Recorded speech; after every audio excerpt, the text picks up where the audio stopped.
comes a new challenger. What's up, YouTube? ChallengerTCG is back from Lille, France. Me and Colin just got back in, and we're going to be talking about the Atlanta tier list. We wanted to talk about the tier list changes.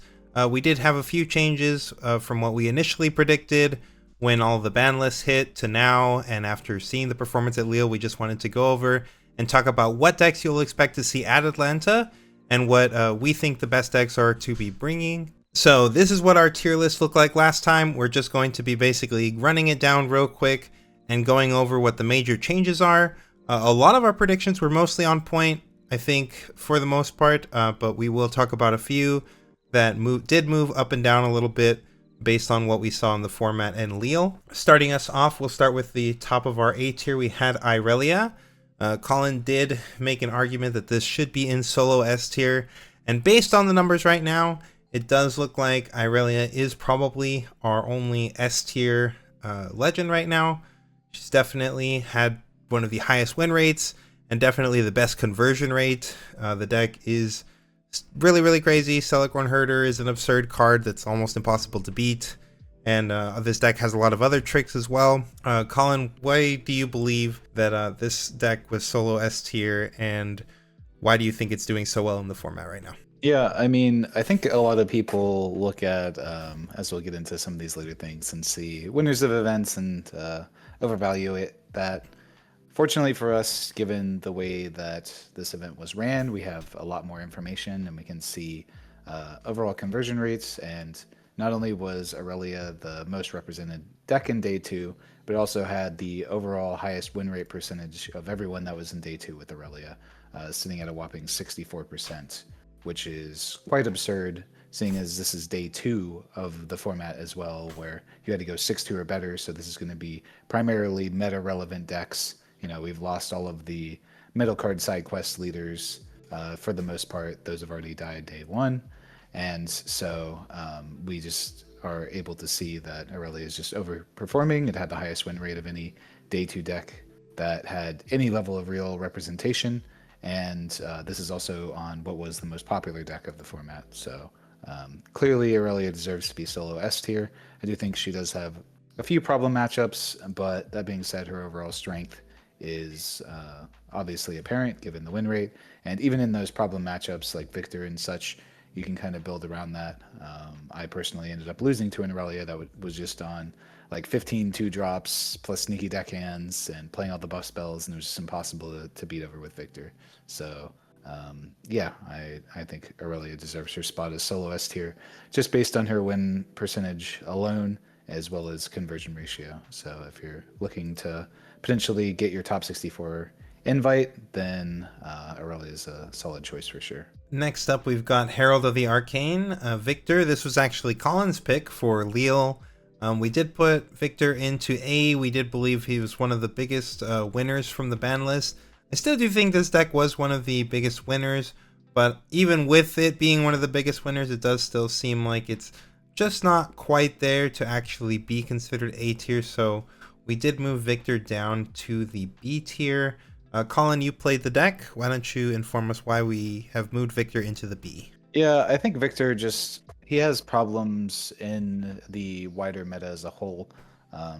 Kai'Sa ended up being one of those matchups where I went into it understanding that it's possible that I'll run into Kai'Sas who are running all the Acathian Reigns and Bellows Breaths, but I figured that most of the Kai'Sas would be teching for Ireelia, as that's kind of what you need to do in order to play Kai'Sa in this format. And then I just ran into Kai'Sas who just still had all the Acathian Reigns and Bellows Breaths, and I was just like, yep, if I run into an Ireelia, I just auto lose, so it's not even worth giving myself a percentage chance into that matchup. They just choose to lose that matchup, and well, it obviously ended up destroying me. So I think Kai'Sa is Victor's biggest issue, and there is some tech that I was playing in such a like the Vanguard Armory, but it doesn't work if Kai'Sa ends up just drawing the nuts. So that's just the unfortunate nature of it. I think Victor does have a pretty good win rate into Ireelia, but yeah, it's just specifically into Kai'Sa that it's a serious problem. Into Rek'Sai as well, it's a problem. If you run into mid-range G, it's a problem. So I think Victor gets some props in being the best deck for the format if you run into only Ireelias. then I think Victor would have been a good play, but unfortunately I did not, and I think that's why Victor didn't do so hot for me. So that being said, I still think Victor is a solid deck. You still have game into a lot of these decks. I was able to beat a Rek'Sai, which is like a unwinnable matchup. You still have good game into Draven and Kai'Sa if you win the die roll. So there's potential there. So yeah, still solid deck. I think it's at the top of B tier, but obviously has a few faults. So speaking of mid-range Yi, we actually did have a couple of those make it into the top 8. Mid-range Yi had a decent win rate in the event. We did have Master Yi in A tier for both the potential of the Aurora deck and mid-range. Aurora did not really have a showing, but we did have a good show of mid-range. So I think Master Yi is still going to be in the A tier. Don't know if you had anything more to add on Yi, Collin. No, I mean, I think the deck obviously performed particularly well. This is one of the decks that's a little bit difficult to know the exact stats on as opposed to everything else, because it did have two variations of the deck doing very different things. But obviously, given two of them were able to make the top 8 run, obviously that is the variation I expect Yi players to be playing in the future. We originally did have Aurora being a little better than the mid-range variation, and I still kind of think that's the case. I do think both the Yi players were very good, but they had some fortunate runs when I ended up looking at it in terms of what they ended up playing against. So I still think that deck is obviously very good and has potential in the meta.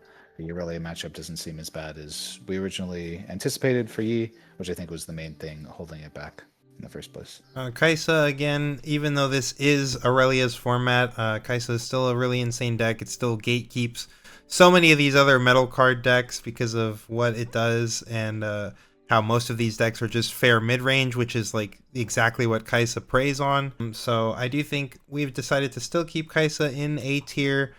She could potentially actually drop into B just because of how poor the Ireelia matchup is, but I do think that her spread into so much of the rest of the field is solid enough that we decided to keep her in A. Any comments on that, Collin? Yeah, she also has like kind of a mediocre Draven matchup looking at the numbers right now.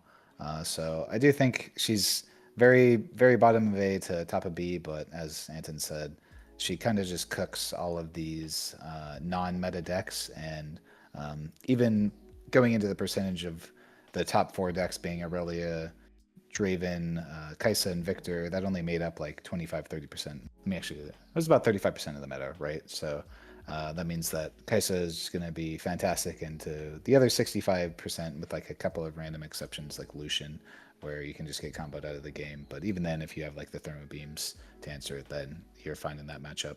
So I think that's really why Kai'Sa is still at the top, is that she's just so good into, 2/3 of the meta based on what you would expect to play in one of these events. But I don't expect Kai'Sa to ever be able to make top 8 or make the full run all the way to the win, just because you're eventually going to run into like a Draven or Ireelia, which are both bad matchups for her. So yeah, the Draven Showboat definitely made a big deal in that matchup. Speaking of, we now can talk about Draven himself. We did drop Draven down into the B tier last time.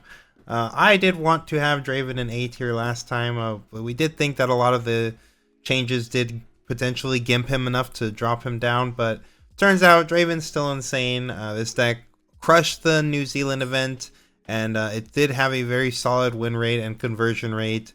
Despite it being less represented actually than Ireelia, it still had very solid win rates, and the deck is still doing crazy things. We have decided to bump it up into the A tier. Any thoughts on Draven, Collin? yeah, obviously this is the deck our team performed the best on, being the solo Draven in top 8. Congrats to Daniel again for that, getting his best of Draven. But it mostly just comes down to Draven kind of has a similar thing to Kai'Sa with a couple of specific matchups. Kai'Sa has like a buy into Ezreal, whereas Draven struggles a little bit into that if Ezreal ends up being popular. Obviously, we still don't think the deck is particularly good, as we'll get to that later. But I do think it does have like a little bit of a different matchup spread, but Draven is also kind of a gatekeeper for a lot of these BEC metal card side quest tier cards, and it performs particularly well into all of those decks while still having game at the top You know, it has a decent win rate into Kai'Sa, decent win rate into Victor, pretty good win rate into Yi. Its only real struggle right now is that it does have a losing matchup into Ireelia, which is obviously a problem, at least percentage-wise. So I think it kind of depends upon the variation of Ireelia that you're running into. But in general, it seems like Draven still struggles with Ireelia, even with access to cards like Bryn here and such. So I think that's what's keeping Draven a little bit below Ireelia, as Ireelia is just kind of good into everything, except Draven definitely struggles into Ireelia, so it at least has one bad matchup that's out there. But overall, I think Draven is going to be a top contender, especially given that those of us over in NA really seem to like Draven as a deck. So I expect to see a lot of Dravens in Atlanta, and I expect Draven to do very well, if not win the whole thing. Yeah, I mean, this deck still just has the best legend in the game by far. It's just such an insanely powerful ability. Right, it's hard to contend with something like that, right? Next up, we've decided to drop MF and Sivir, both of our Aurora Chaos decks, down into the B tier. I do think MF is quite a bit better than Sivir, of course. But yeah, these decks were pretty underrepresented, but they also just didn't perform very well. I do think it's just a little bit too hard right now for the Purple Aurora decks to really be doing their thing. The consistency uppers that we'll get in the next set may actually bring back the resurgence of this, especially when combined with the last rites. But I do think for set 2 format, these two probably belong more so in the C tier than the B tier. But it is still a very powerful deck, and if you can, see your pieces, it's still a really, really powerful deck that can pretty much beat anything if you're popping off on curve. Any thoughts, Colin? Yeah, I think it really just comes down to these decks are so inconsistent, and it is very difficult in order to play any of these Aurora style decks that are so reliant on seeing the Aurora. And as if you don't see it, then your deck just doesn't really function when it comes to these. The E deck, the Volibear deck, at least function a little bit without an Aurora, even though they still very much so need to see it. And previously, it was okay for Misfortune and Sivir because they had access to Cold Shot, which gave you an additional consistency upper, and that you could dig that extra 4 cards deep in order to find your Aurora if you really needed to. And then later in the game, you could also use it to filter to find the interaction spells. So I would say that these legends were, at least in terms of how powerful they were previously to how powerful they are now, might be the ones that were hurt the most by the Cold Shot ban, even though they weren't abused nearly as much as like Ezreal or Draven obviously did. So I think that their inconsistencies just land them here at the solid C tier. We saw that Sivir was the least placed legend, even lower than Garen at this event. Yeah, that's crazy. And, yeah, lower than Garen's here. Lower than Garen, so it was crazy. Maybe she should even be down there, but she did actually. I think day 2 there were a couple people who brought her to 9 and 4. Yeah, but yeah, still these legends are definitely more in the C tier to almost even middle card side quest tier in my mind, just because Aurora is not consistent enough to run it through an entire event. When you need to go 11 and 1 to top cut, you have people who are going 10 and 3 and even missing their top 64. It's crazy to try and play a deck that's reliant on seeing your one card. Even people who are playing like 9-2 drops, like you're going to miss a ton of turn 1 plays, and they'll at least have a better win condition than playing a Aurora deck and missing your Aurora, right? So true. Yeah, the Sivir deck, I do believe some of the Sivir decks that went 9 and 4 were also like a mid-range Sivir deck. But I still do believe even that variant as well is probably at best a C tier deck. I mean, it's not like it's the mid-range version is not pushing this leader into the B tier. It's not doing anything too crazy or oppressive or unfair. Right. Speaking of Aurora decks, we've also dropped Volley down into the C tier. I still do think Volibear is really strong, but yeah, I do think it's just not as great of a format because I think that it was doing a lot to prey on Draven and Kai'Sa before, which it still does.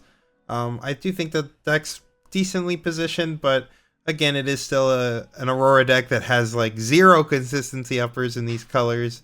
You do have access to some really cool cards for that deck. You get access to like red removal spells that you can use to like burn your opponent's points. So I don't think that the deck is horribly positioned, but still probably not quite on the level of some of our other B tier legends, so we've dropped it to C.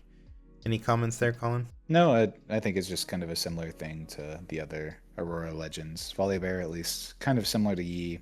Plays the game a little bit because at least when he's casting his large fatties, they're ramping again, so the power cost on them isn't quite as difficult as it is for other Aurora decks. But that being said, it still is a very inconsistent deck that just doesn't do anything for the first few turns. So, you know, when you're losing the die roll and you just aren't playing a Mobilize or a Catalyst on turn 1/turn 2, your deck just literally does nothing and you can die before you even get to play the game. So, yeah, I think C tier is definitely about right. And the other B tier legend to fall down into the C tier is Fire Below the Mountain, Ornn. Ornn didn't really show up, didn't really do anything at the event. Did it even make day 2? Maybe there was an Ornn that made day 2. I'm not even sure if we had any. There was not. No. Ornn was actually the most interesting one, as there were 9 people, I believe, that all went 5 and 3. So yeah, it came down to a tiebreaker scramble for a lot of people who didn't even make day 2 with the deck. So yeah, unfortunate for Ornn, but it's just not a great format for him. It's a little bit too fast. People are trying to get faster and faster, and this deck is just slow, and it's also fairly inconsistent as well. So just still a deck that could do some unfair things if it gets its engine going, but it's just not consistent enough. One of the winners, we do believe, is Azir, Emperor of Sands. Obviously, this legend won the event. We did bump it up to the B tier. I do think this is a really solid legend. You have a really strong Sig spell. You have the makings of a great legend where you have a 4/4 that doesn't cost you a power. So like that's always really good. I do think this legend is just it does have some level of consistency issues as well. I've definitely seen moments where I've seen this deck brick on drawing equipments and then you just kind of don't get to do anything. Obviously, you're weak to things that destroy all equipments, like the thermo beams. But obviously, this deck is strong enough to take the event, and it does. When it's doing its thing, it does have a pretty solid spread into a variety of matchups. Any thoughts on Azir, Colin? yeah, I mean, obviously, people will be surprised with us putting in this middling tier when it just won the event. And I think the player who played it extremely well. So shout outs to him for winning the event on Azir. But even more so to his credit, I don't think Azir is quite to the same tier as some of the above legends. I do think it's it's right in between B, like top of B to bottom of A, just based on its matchup numbers. But it does seemingly, at least based on the numbers, have like a losing matchup into Ireelia. We know that it has a pretty tough matchup into Draven traditionally, and with those being the 2 best decks of the format, it's never really a spot you want to be in. That being said, it does really seem to do well into a lot of the other decks in the format, just based on what we can see from the numbers. So I think that the Azir players dodged a lot of the better Dravens, and so that's what caused it to not be as big of an issue. But post-board Draven has access to cards like Thermo Beam, which can shut down your Sig spell and a lot of your nonsense. And if the Draven player knows what they're doing in the matchup, I think that matchup is very much so a struggle for Azir, in my personal opinion, anyways. So I think the deck is very solid. It kind of was one of the fair mid-range decks that was punished by the fact that decks like Miracle existed, where Azir is just trying to make some under-costed units that the equipment sticks around, and each unit that it has gets more and more absurd until it gets to a point where they just, have all their equipment on some guys. It's a deck, like a mid-range deck that has an inevitability, and if I'm ahead on points, I get to 6, I'm going to spam all my equipment onto one guy, I'm going to send it in. I'll maybe even use like a Death Grip and then put the equipment onto another guy and then Death Grip, and then before you know it, I've done double Death Grip. I'm swinging for like 50 might with one guy if I really need to. But this is all reliant on the Azir deck being the first to 6. If the Azir deck doesn't hold that well, granted the list did play a bunch of hidden cards, but a lot of its tricks are not able to work while it doesn't hold. And then obviously, as Anton said, it has the consistency thing. That is a problem. I think the deck plays like 14 equips or something like that, 2 of which cost power. So 12 equips that you actually want to play in the early game. And unlike other decks where you only really need to see 1-2 drop, the Azir deck needs to play an equipment every single turn in order for it to function, right? You can maybe miss like one single time where you cast your chosen champion instead of using the equipment, but if you aren't playing the equipment every turn, then you're really going to struggle, especially if you're like on the Hall of Legends, where that's your main game plan to getting multiple tokens. I think it just can't afford to be missing its equipments, and that's something you're just going to have to mulligan for every single game. So, yeah, I think Azir is a solid choice. I honestly, my hot take, and if you've seen our post on Twitter about it, I don't think Azir is going to top 8 this event, is my hot take. Even though it ended up winning the event at the previous one. So, we do think Azir is a pretty solid deck into a lot of the other things in the format. You know, it's pretty good into Kai'Sa, pretty good into Victor, so on and so forth. Yep, I think the only other things to maybe touch upon real quick, because everything else we believe is pretty much about the same as we had it before. Just to talk about Annie, we did have it in the B tier. We did see Prisman actually pilot Annie to the top 4. He did have an insane bracket of like 10 Ireelias that he ended up playing against, and the deck was, I think it was 11, but 11 total, yes, with the top 8 as well, 10 in Swiss and 1 in top 8. But yeah, he smoked a ton of Ireelias. Clearly, you have a solid Irelia matchup with this deck. But then once he faced the Azir, who ended up winning the event, the deck kind of crumbled. But yeah, Annie's definitely a solid contender. You're still able to play Rebuke and Ferris Forerunner. Those are great cards. So yeah, if your deck can play both of those cards, you're probably still like a decent deck. And Annie also has a very real legend ability. And lastly, we just wanted to remind all of the Ezreal enjoyers that Ezreal is C tier, and we were definitely right about that. We were always right about that. Yeah, this guy did not do well at the event. And it's just not a deck you want to take unless you want to go to time a lot in control mirrors, and if you just want to work extra hard for like not a very high win rate, then you can take Ezreal.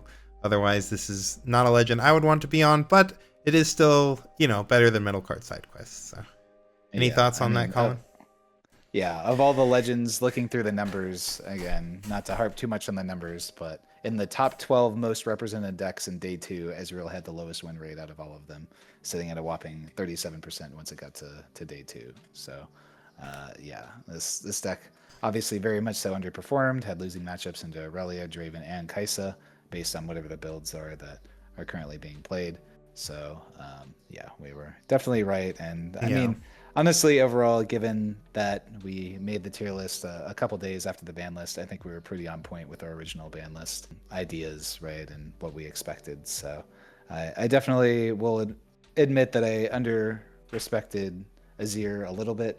I do think that deck is pretty solid, as, again, it was one of the main decks that was being oppressed by the fact that Miracle decks were there, just because Azir cannot deal if you're just casting like efficient units on curve.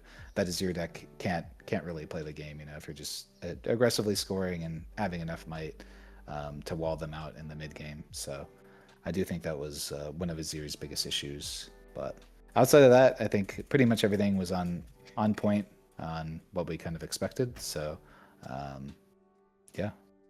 Yeah, it was cool to see a pretty diverse spread of top 8.